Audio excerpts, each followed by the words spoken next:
In fact, if I had the opportunity to let everybody in this room borrow $1 million under one condition, let's say the condition is that we as a group, or we have a committee that's going to make sure that you only use that money for good stuff, right? So if you're going to go waste it on something silly, we're not going to let you do that, right? So let's say we had a committee, Pacola Brown's on the committee, Chris Grant, V Snight, Dwayne's on the committee, right? Fanny's got a 790 credit score. She ain't gonna let you do nothing stupid, right? So me and Fanny and everybody else and Charles Johnson, we all decide you have to fill out a form and get approval on what you're going to do with the million, right? That's the condition. But everybody in this room can borrow $1 million. Do you know I would sign up for that deal in a second?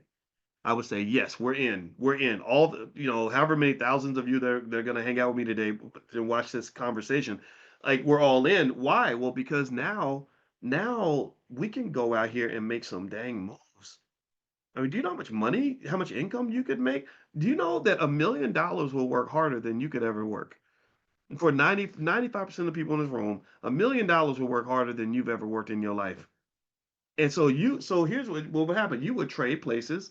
You would stay in the bed or stay home with your kids or watch Netflix, and your money would get up, put its clothes on, grab a briefcase, get in the car, and go to work every day and stay there for 14 hours a day and bring the money home to you.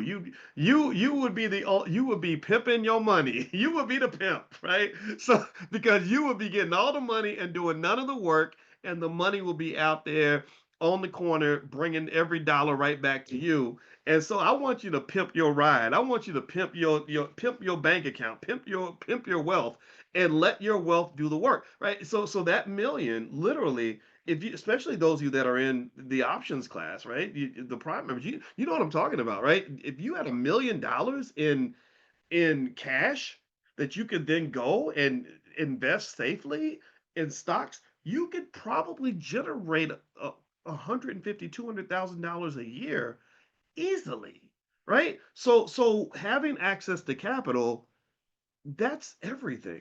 That is the most that to me that should be the ultimate goal. For access to capital, and then that opens the door to you controlling the capital. That's better than accessing, right? But if I had a choice between accessing a lot of capital or controlling a little bit, I'd rather access a lot because eventually help me own a lot, right? The key to ownership a lot of times is just getting access to a financial vehicle that will allow you to accelerate your ability to create income, which then gives you the opportunity to build wealth. And that is how you build enough wealth that your equity outweighs your debt, that what you own outweighs what you owe, which creates a positive net worth, which is the whole goal of economics. The whole goal at the end of the day is, did I score enough touchdowns? I played in this game, and the debt is the other team, and my wealth is my team. Did my wealth exceed my debts and give me a positive net worth? Did I score more points than the opposition? And if the answer is yes, then congratulations. You're now living the American dream, at least financially. At least financially, you're living the American dream at that point because you've got a positive net worth and you're able to then hand the ball off, pass the baton to the next generation, and then they're able to come in ahead of the game as opposed to playing from behind. That's what it is. So yeah, access to capital is big. So this is where credit scores can be beneficial. But remember, credit score is not as good as collateral. Your real goal is to have collateral. If you've got $1 million in your investment account, you don't even have to care what your credit score is. You can just say, I got $1 million. My loan to value ratio is 0.5. So I'd like to get a $500,000 line of credit, please. And the bank is going to say, yes, sir. Yes, ma'am.